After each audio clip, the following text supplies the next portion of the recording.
The next question I think has been covered, but we couldn't highlight, I think, some of the points that were made. The question is, why are Idaho state legislators concerned with federal medical budget amounts that are not their responsibility? And then followed by this comment, Idaho should take advantage of what is available to them from the USA, not waste time about what is not their place to decide. Jump over. I think this actually references Cindy's concern that, Medicaid is a federal-state partnership. Federally paid, state-administered, the state has to chip in money to a certain percentage, and that changes from state to state based on your poverty. Idaho has one of the highest matching rates because we have a lot of poverty. And there's a concern that instead of, the deal that the federal government made to the states, if you choose to expand Medicaid in the first 3 years, the people who are newly eligible will be paid for 100% from the federal government. And there's a lot of distrust that that money is actually there. In other words, will this expansion, newly eligible folks, increased cost to the federal government, break the bank? There have been multiple Congressional Budget Office studies of this, and none of them have found that to be true. There are lots of other moving parts to this bill. There are currently supports to hospitals who see a high percentage of Medicare and Medicaid patients. That's going to go away. That's a lot of money in the state of Idaho, because the assumption is, under the Affordable Care Act, that there aren't going to be low payers. There's going to be, everybody's going to have insurance. Now, this is, as Mike said, it's a moving target. There's a lot of moving pieces to this complicated puzzle, but there's a lot of people who just don't have faith that it's going to happen. And the faith I get out of this, where I look for in terms of why I believe this can work, is because in this country we spend 1.5 times what the next country in the world spends on healthcare. We can't afford to fix this. It's going to cost money to fix it, but we can afford to fix it. And we can afford to do this better. If we shift away from 17% of the gross domestic product down to a reasonable number, we can afford to spend that money on schools, on higher education, on our roads and our infrastructure. And that's how the country, Idaho, can be more productive. And that's what we need.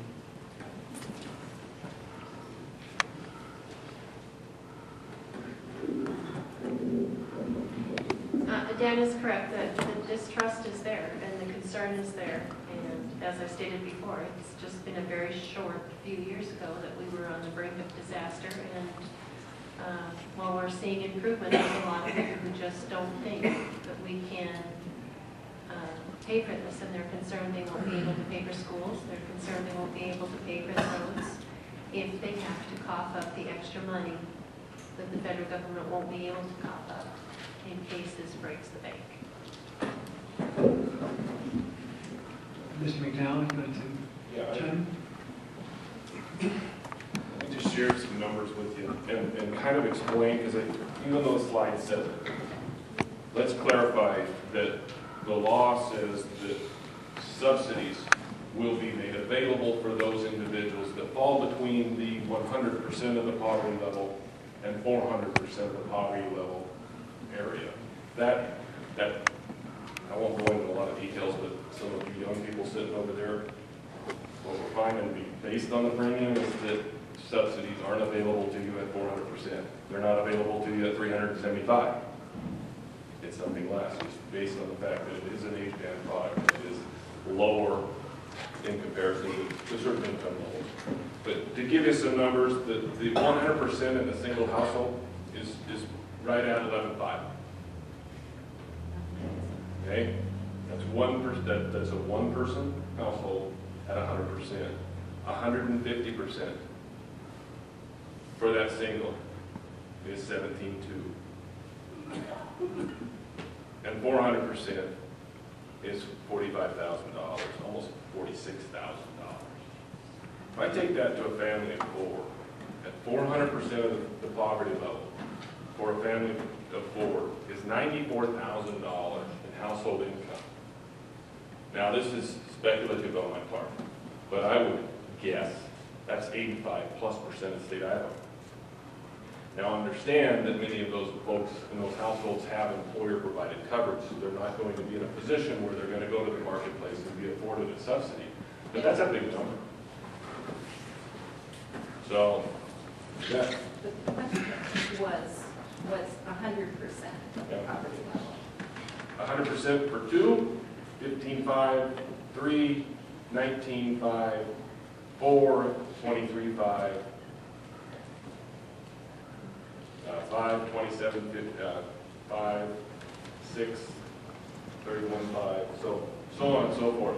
Go to the Kaiser Family Foundation. That seems to be the most common premium subsidy website, and just look at premium subsidy under the Kaiser Family Foundation. And what you need to understand when you're going in and plugging that in, that is what you anticipate your 2014 income will be.